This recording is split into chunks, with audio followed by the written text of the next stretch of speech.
With American Gothic, not only have Wayfarer created an inspired sound that takes us back to a particular moment in time at the click of a finger, but in doing so have elevated their sound.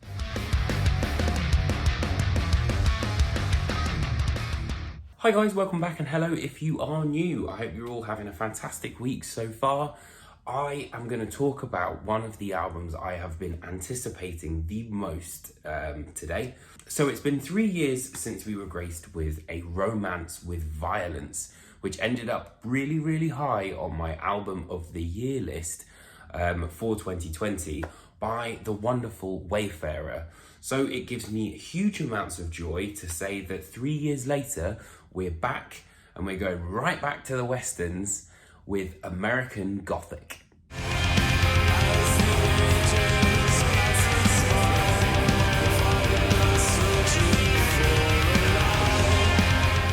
So if you're not familiar with Wayfarer, they are a band that kind of combine black metal with slight progressive tendencies and then country and Western style melodies, ideas and themes all in one cohesive concept.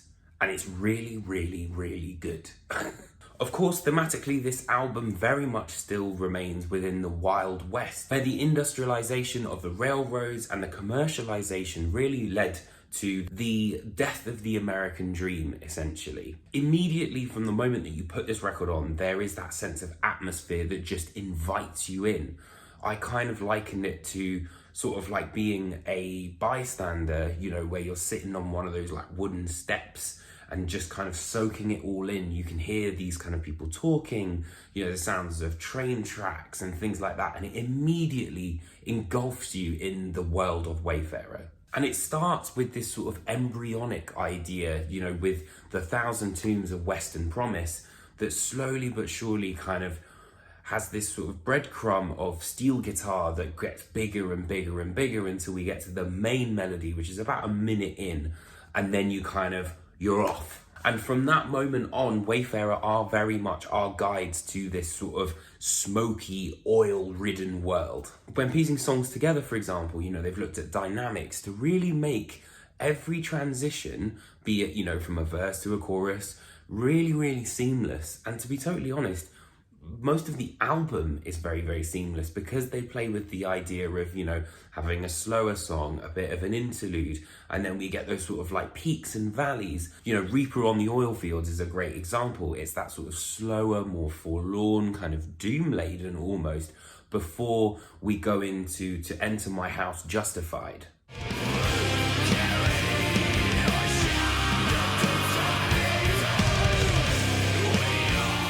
I also think that the band have become noticeably heavier. You know, there's definitely moments here where all of the band kind of come together, particularly on that sort of 6-minute mark of The Cattle Thief, where it all kind of like comes in as this sort of wall, you know, where they kind of really mobilize their sound, which I really love. Vocally, the band kind of experiment a little bit more. You know, there's a bit more of a push and pull.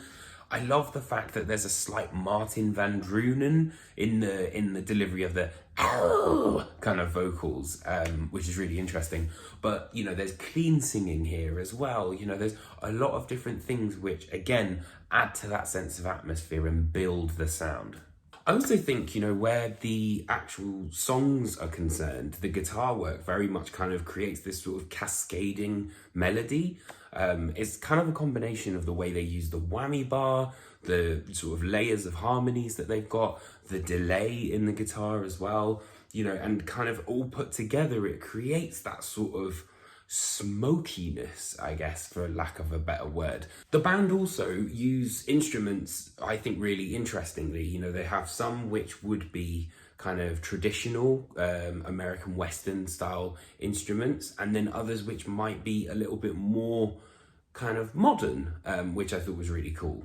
The synthesizers, for example, in A High Plains Eulogy and The Cattle Thief, I think adds that sense of modernity to it, you know, which is quite an interesting contradiction, really, you know, when you're looking at something which is so regimented in the past. But on the other hand, you know, you've got acoustic guitar and steel guitar, which kind of embellishes those rhythms. And also, I think, you know, There's a lot of drum work, which is kind of like shuffles, which is obviously something that was kind of practiced in that sort of American West idea. And then you've also got, you know, kind of more traditional instruments that we might associate cinematically, like piano, for example, that's on False Constellation.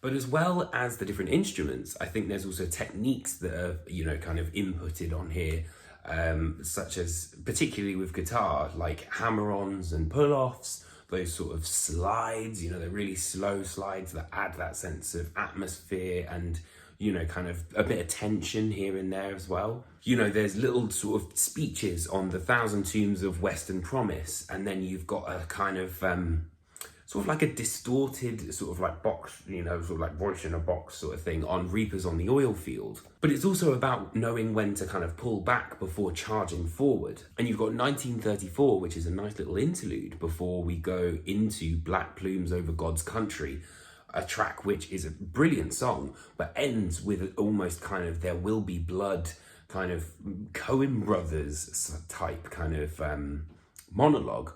I also think the fact that they've used Arthur Rizk has definitely sort of leveled up where production is concerned. It has enough space, but sounds colossal when everything comes together. But that space allows for these different ideas to swirl around and swim. And, you know, the more you listen to this, the more you discover something new each time. I also think it has that warmth to it. You know, it has sort of like the analog tape type sort of feel. With American Gothic, not only have Wayfarer created an inspired sound that takes us back to a particular moment in time at the click of a finger, but in doing so have elevated their sound to be essentially, I would say, the most complete rendition of this band, and without a doubt one of my favourite black metal albums of 2023. So for that reason, I'm going to give this album a 9 out of 10. Also, make sure to keep your eyes out for an interview that I have with Shane McCarthy, which is going out probably a little bit later this week. We had a long chat about American Gothic and Wayfarer and everything, and how sort of the West intertwines with the album's themes and all that sort of stuff. It's really, really interesting and definitely worth a watch. So I hope you guys enjoyed this album review. Let me know what you think in the comments underneath me. But yeah, thank you so much for watching. I really appreciate you guys checking out all these videos, and make sure you give American Gothic a listen. I'll see you guys very, very soon for another album review. Take care, my friends.